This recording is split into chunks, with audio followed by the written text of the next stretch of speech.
consideration. We will not lose time like we did yesterday. We are very keen. Most obliged, my lady.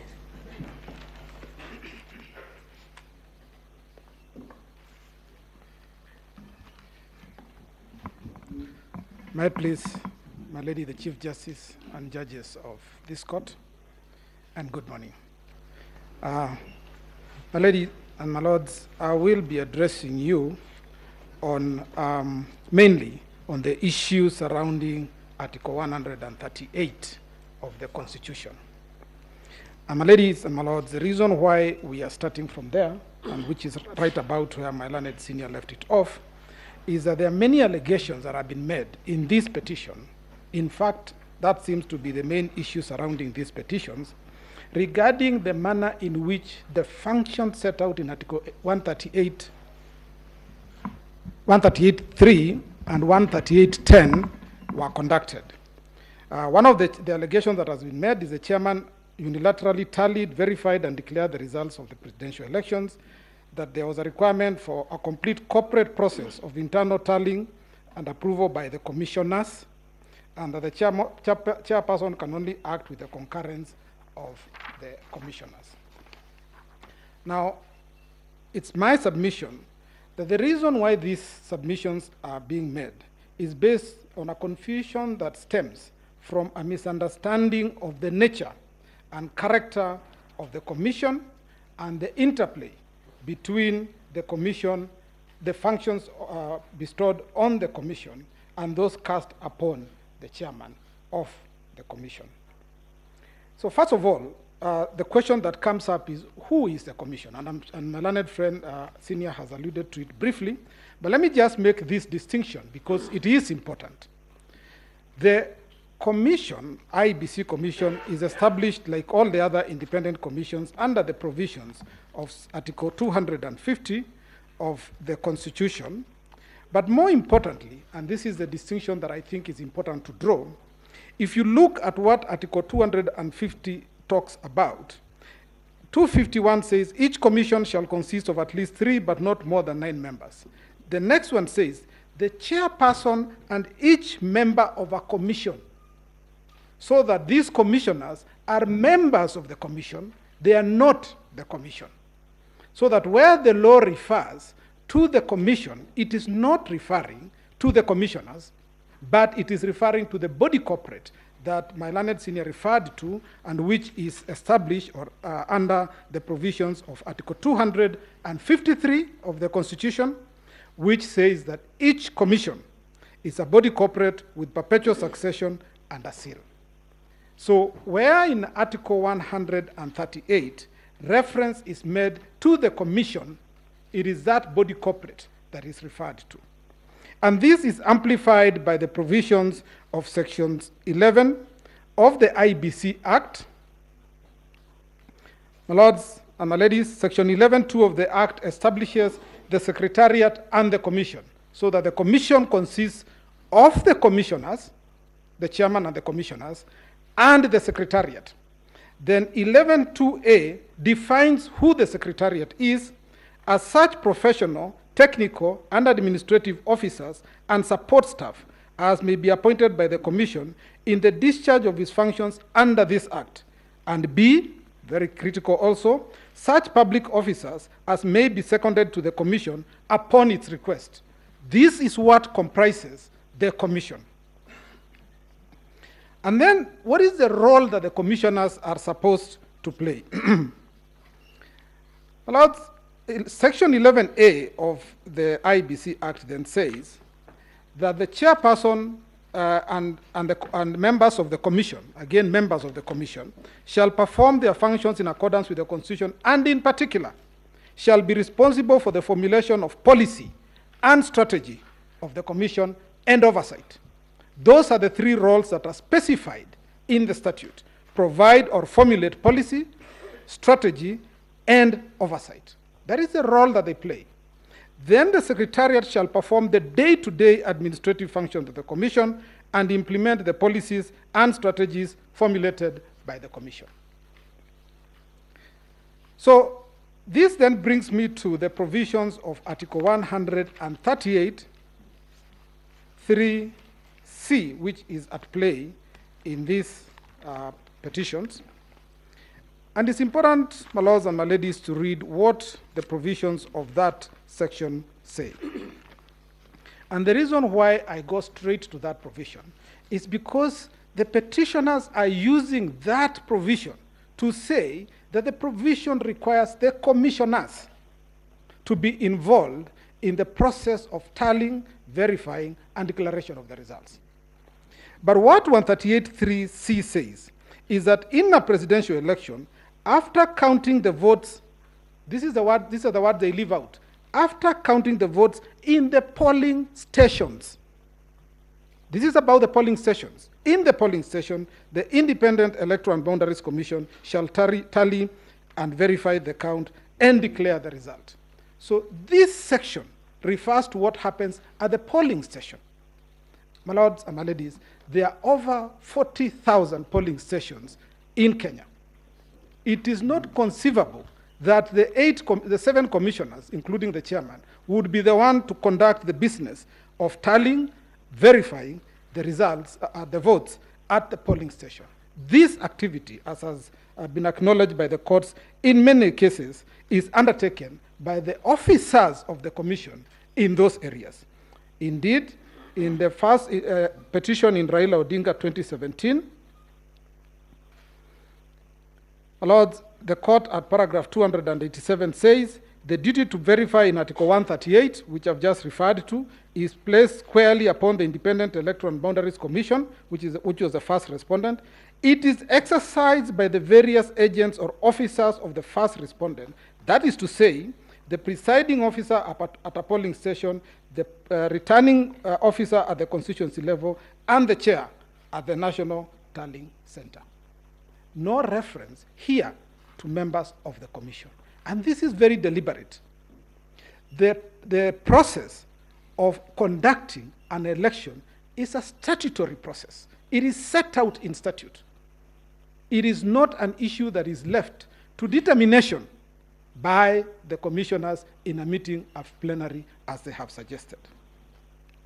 And so, my lords, the assumption by the petitioners that the commission refers to the commission is wrong and belies the case that has been brought before you. And so, my lords, the next issue that I want to deal with is the question of the role of the commission versus the role of the chairperson. My lords, under Article 138(3)(c), as I've said, the role of the commission, not the commissioners, is just to tally and verify the results. Sorry, and what is important here is this. My lords, and to respond maybe to my learned senior Jan Mohammed, the results of the vote at the polling station are made on the same day. The decision as to who members or the electorate will elect is made at the polling station, and the outcome of the voting is determined on the same day. It is filled in Form 34A. It is pasted on the doors of each and every polling station. Now, the important thing here is that there is not a single affidavit or evidence that has been placed before you by anybody who says that the results that were pasted on the doors of every polling station, the Form 34A, is different from the ones that were announced or declared by the chairperson at the National Tallying Center. And this brings us to what the courts have said consistently, that the results as announced by the presiding officers at the polling stations are final. Once those results have been declared, the voter knows that in my polling station, which had a maximum of 700 voters, the outcome of that vote was this candidate A got so many votes, candidate B got so many votes, and so on.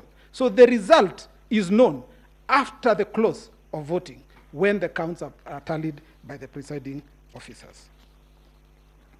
And then, my lords, there is Article 138(10), which places an obligation on the chairperson to, within 7 days after the presidential election, to declare the result of the election.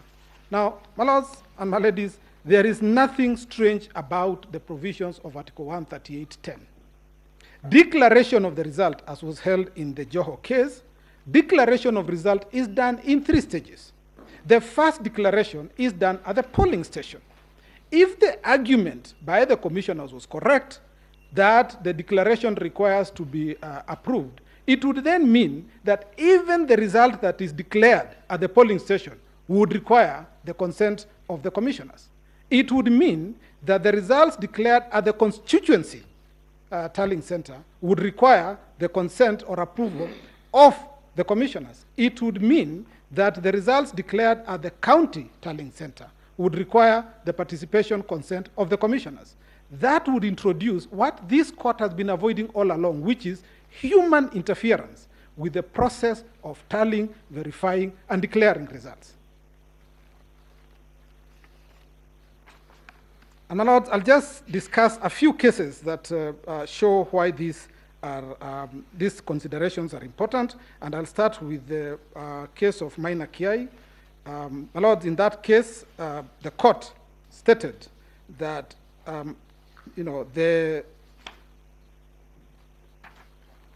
sorry, my lord, let me start with the Raila Odinga versus IEBC, the 2017 decision. At paragraph 287, it says, the duty to verify in Article 138 is squarely placed upon the IEBC, and this duty runs all the way from the polling station to the constituency level and finally to the National Tallying Center.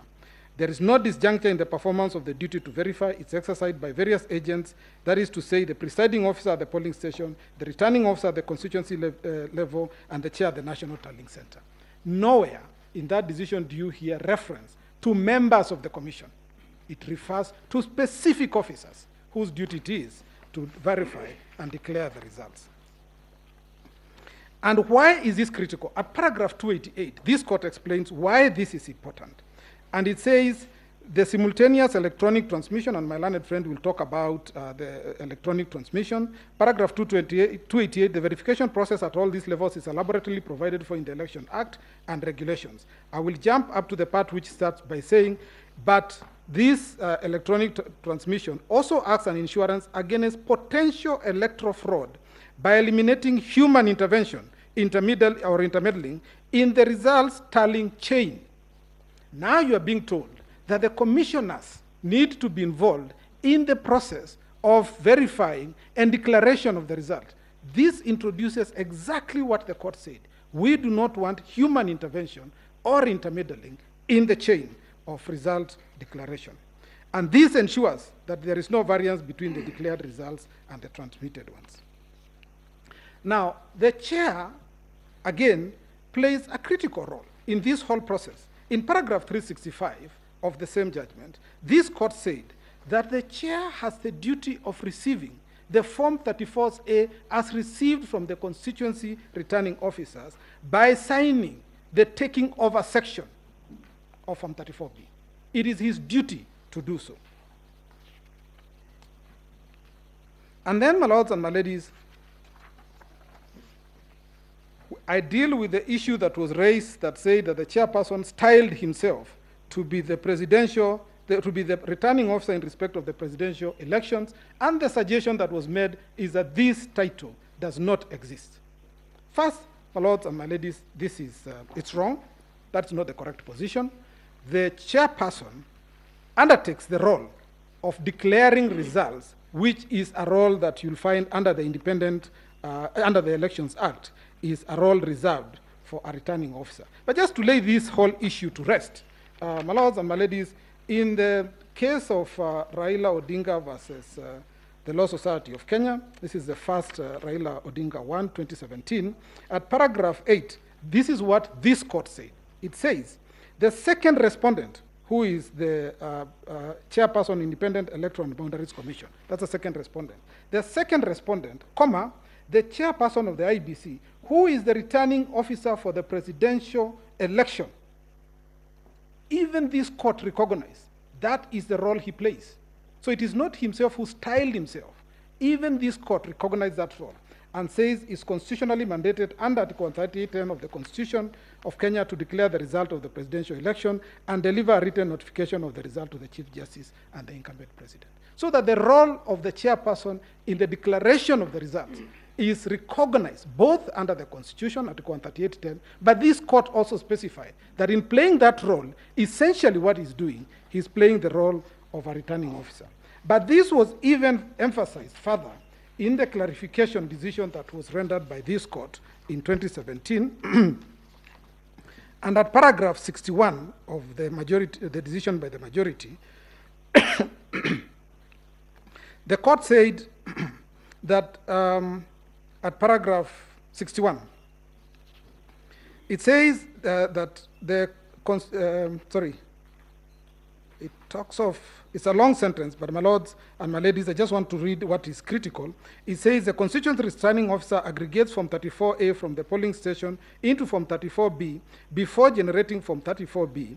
Doesn't the returning officer verify the figures in Form 34A? Is it not a fact that the second respondent, as the national returning officer, so that even in the clarification, when we came back to court and sought clarification, this court confirmed that in fact this gentleman is the returning officer, national returning officer, for purposes of the presidential election. And so the issue of him styling himself, my lords, does not arise. And it just shows you the levels to which the chairman has been unfairly vilified in a situation where the law is quite clear in the conduct of, on how he should conduct his affairs.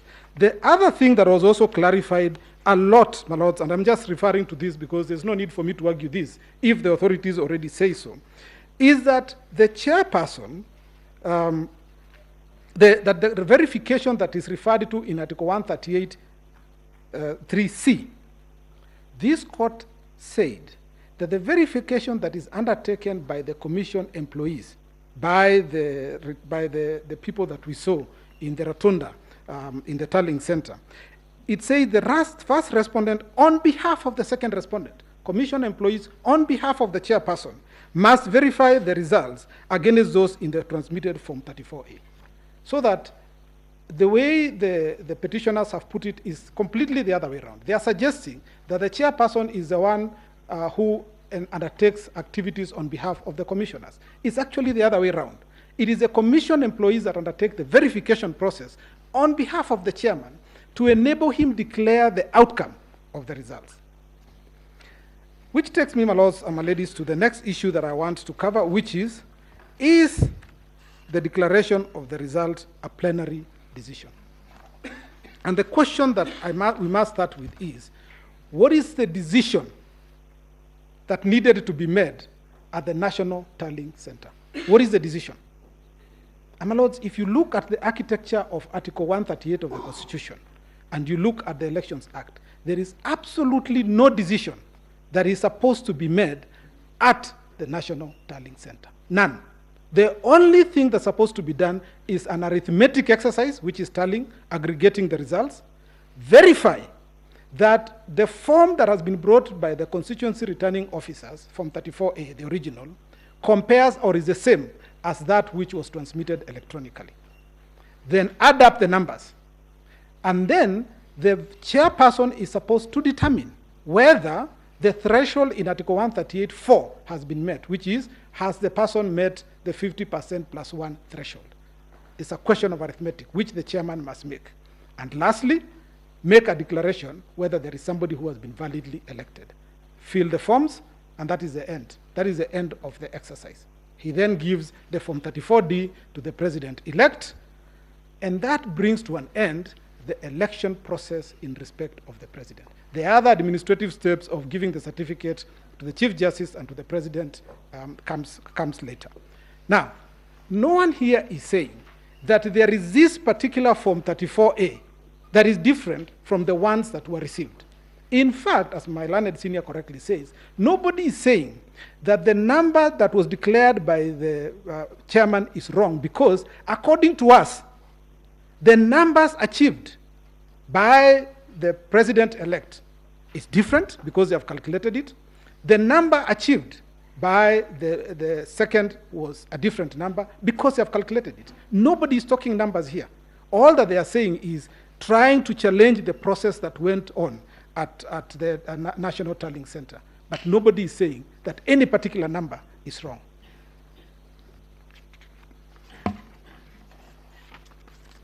And so, my lords and my ladies, the suggestion that we should have a plenary conversation about the result would one that would cause huge ramifications to this country. Because what would happen if after the elections have been conducted and completed, commissioners, for whatever reason, take different positions and decide that they are not agreed on the declaration to be made, and that a declaration cannot be made until they all agreed?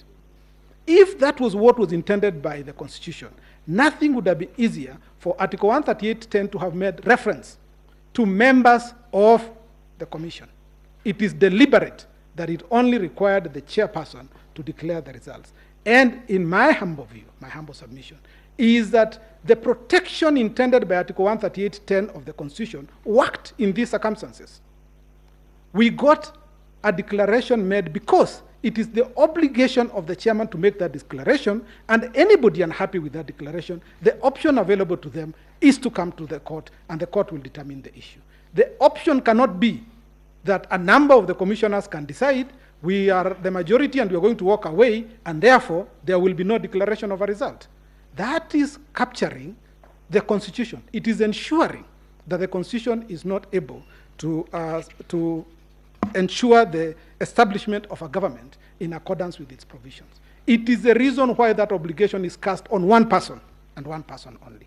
And it is unfair to vilify Chebukati for doing what the Constitution told him to do, that if you are satisfied that the threshold in Article 138.4 has been met, and if you are satisfied that there is somebody who has been elected to be president, you need to make that declaration.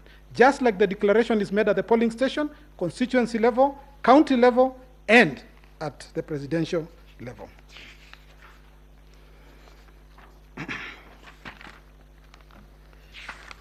Lords, this then takes me to the question of, and I don't want to spend a lot of time here, I will just gloss through it. What is verifying and tallying? I don't think I need to define this. I think verifying, I've already said, is simply just comparing the transmitted, electronically transmitted Form 34A against the Form 34B, Form 34A original as brought by the returning officer from the constituencies against the ones which have been transmitted. That's the exercise that is called verification. Tallying is aggregating, it's adding up the numbers just to make sure that that has been done. And this exercise was carried out. And we'll show you by the videos that will be played that in fact, the members of the commission, the commissioners, were involved in the exercise that was being undertaken at the National Tallying Center. Now, my lords and my ladies, you are also referred to extensively to the regulations and to the Gazette notice. So let me say this first. This is the first time, my lords and my ladies, that I hear a person being criticized for being too open. The chairman informed the purpose of a Gazette notice to inform the general public. The chairman informed the general public that he is the returning officer for purposes of the presidential election. He didn't need to do it, yes, but he did it. And he is being criticized for that very act of informing the public that of this fact. Secondly, they are now saying that because of the forms being in the public portal, it was possible for those forms to be interfered with in some way, and we'll show that there was no such interference. But the criticism now is you were too transparent. You were just showing people things. Even your numbers, you are showing them. That is the complaint. And my lords and my ladies, this court has gone to great lengths to say that under Article 10, transparency is an essential ingredient of governance. So when you are being transparent by providing information, how can you be vilified for that? My lords, the chairperson is also criticized for setting out the result path at the National Tallying Center. He is telling the public, this is how we'll carry out the function of tallying and verifying. How can that be a source of criticism? Nobody is saying that there's a promise you made in the result path that was not followed. And my lords and my ladies, it's a humble submission that The process that was followed at the National Tallying Center, which is set out in the Gazette notice that I do not need to read out to you, was transparent, was verifiable, and was in accordance with the provisions of the Constitution. None of the agents that were involved and that signed the Form 34A has denied that they signed it. Nobody has come to challenge any particular document saying that it is not their document. And an interesting question was asked yesterday. How was a handwritten document to have been changed? In fact, by having it handwritten, it helps in ensuring that if there is any alteration, this is something that can be easily seen, because you can't change somebody's handwriting. My lords, as I leave this point, it is also important to note that the agents of the presidential candidates, all of them, all 4 presidential candidates, their agents were at the National Tallying Center on the day. All of them. They participated in the process of tallying and verification. None of them has sworn an affidavit saying any of the numbers that were being, or the exercise that was being undertaken was wrong. None of them has picked a document, and they were allowed to take copies of all the documents. They were allowed to take images. None of them has complained about that process. Then we go to the issue of the 27 constituencies, and this makes me feel very sad, because, my lords and my ladies, as this process was going on the 15th of August, at about 3 o'clock, the whole exercise of tallying and verifying had been completed, and that is in the affidavit of Marjan and Professor Gulier. Members of certain political parties decided that it was time to stop a process that had already started. We all watched in horror on TV as members, some of them who were in this court, confronted the chairperson, threw down the pulpit where he was to announce the results, threw down chairs, assaulted the chairperson and the commissioners. In fact, Professor Gulier, the chairperson, and the CEO were injured. And we have attached documents showing the injuries that they sustained. And the intention was to stop the declaration from being made. Now, this is critical, my lords. Everybody has said why it is important that a government should not be established by means other than those set out in the Constitution. But equally, nobody should stop the process of the Constitution that result in the establishment of a government in accordance with its provisions. Stopping that process is equivalent to preventing the Constitution from being effected. It's a transgression against the Constitution. And it cannot fall from the lips of those people who tried to stop that process to come before you and say, the results of 27 constituents were not publicly announced, and yet you are the one who precipitated a situation where there was disorder, there was chaos. And this chairperson and the members of the commissions were now in fear for their lives. How do you tell them to still turn up and come and undertake an act that you have prevented from happening? And my lords, in the second petition filed in 2017, and my lord, at this time also remember, this is a time when one of the officers of the commission one had been abducted, the other one had disappeared and feared to be dead and turned out to have been murdered in any event. This is the situation that was prevailing at that time. My lords, faced with this situation, this court in 2017 in the repeat election was categorical that you cannot foment trouble, you cannot foment chaos, and then try to use the chaos as your reason, or the non-performance of an act because of the chaos, as the reason to come before this court for relief. My lords, it is critical that it becomes clear to political leaders that the decision as to who will be the leader of this country is made at the polling station. The agents, the commission agents who declare the results are just doing their job. If there is a problem, if the numbers of the votes that you got are not enough, the problem is not at the declaration. The problem is with the people who you did not persuade to vote for you in sufficient numbers. That is where the problem is. You cannot come to threaten members of the commission for purposes of them living in fear and refusing to do what they're required to do under the Constitution, and thereby enable you achieve a political purpose.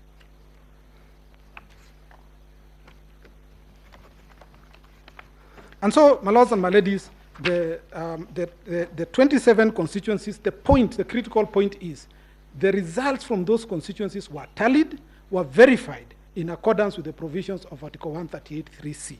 And you will notice that Article 138(3)(c) does not talk about announcing the results in the constituencies as a precursor or what will justify or validate the outcome. It doesn't.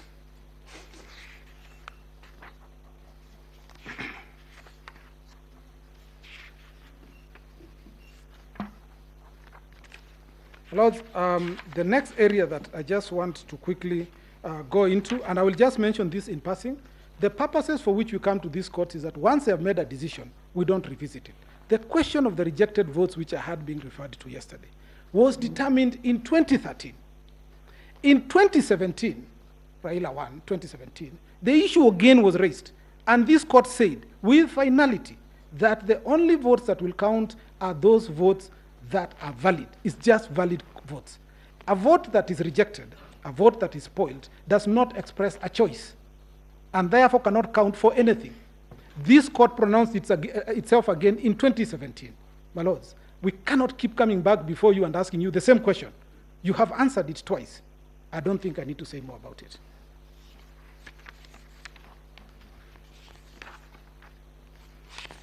The last item that I just want to deal with is the issue of constitutionality of certain regulations, which was raised by one of the parties.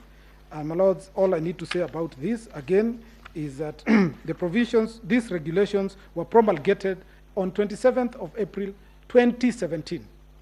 They were the ones that were used for purposes of conduct of the 2017 election, first one, and of the repeat elections. No one has ever complained about those regulations. No application has ever been filed regarding the constitutionality of those regulations. In fact, when you retire to write your ruling, you will find that in both instances, this court relied on the provisions of Regulations 83 and Regulation 87 as the basis for the findings that were made, including the role of the chairman and the requirement for him to verify and tally the results of an election.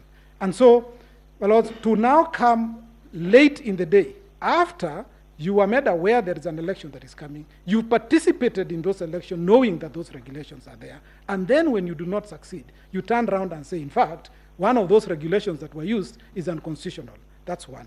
Two, the law is clear, and I set out in the decisions that my ladies and my lords made in 2017 too, where you said that the determination as to constitutionality cannot affect antecedent acts. It can only look forward, so that even if there is a finding of unconstitutionality, and my humble view is that there is nothing unconstitutional about it, my lords, that cannot affect the election that was conducted on the basis of a law that was valid then.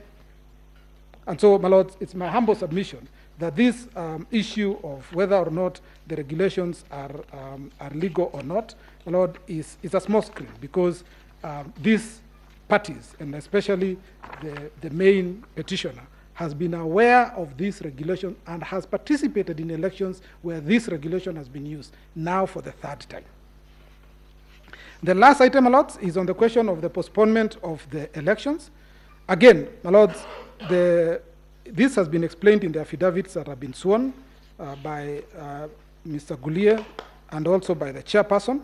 And what happened is that the ballot boxes that were delivered, they had a mix-up in the names and the photos.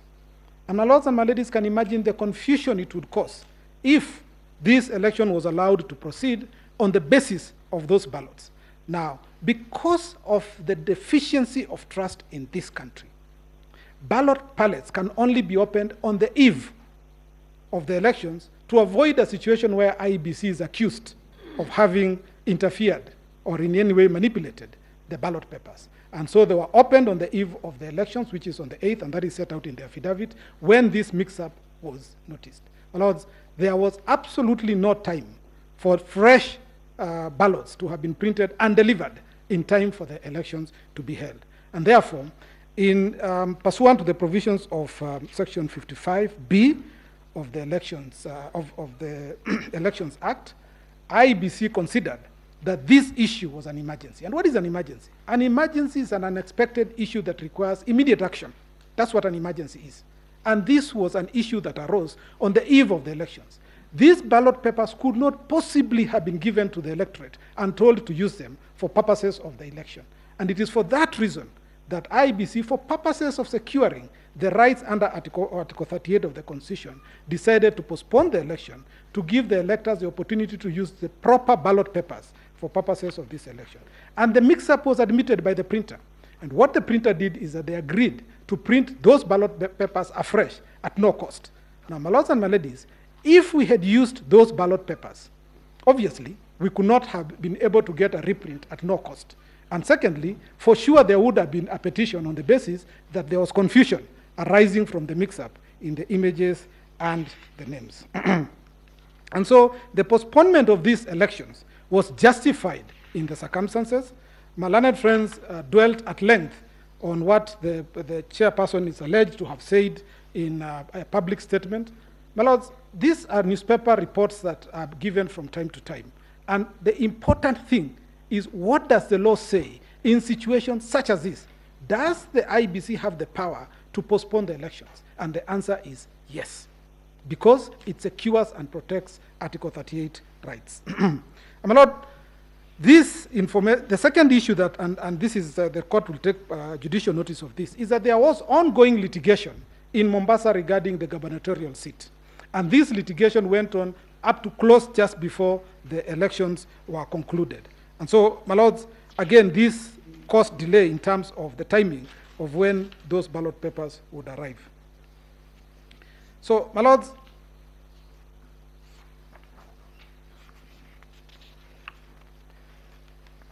importantly, before the ballot papers were brought, the commissioners that are complaining all traveled to Greece. All 4 of them traveled to Greece to review and see how the printing was going on. They were the ones who represented the commission in Greece. And so, my lords, for them to now say that there was no, that this was an error, that it cannot come from their lips. They were there, my lord. So it's a humble submission that based on what we have submitted, that the elections were conducted in accordance with the provisions of Article 138 of the Constitution, and that these petitions should be dismissed with costs. That's all, my lords.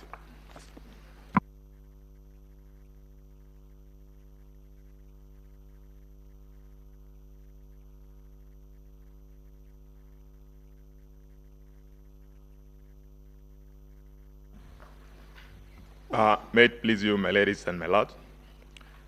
For the record, my name is Eric Gumbo. I will be addressing the first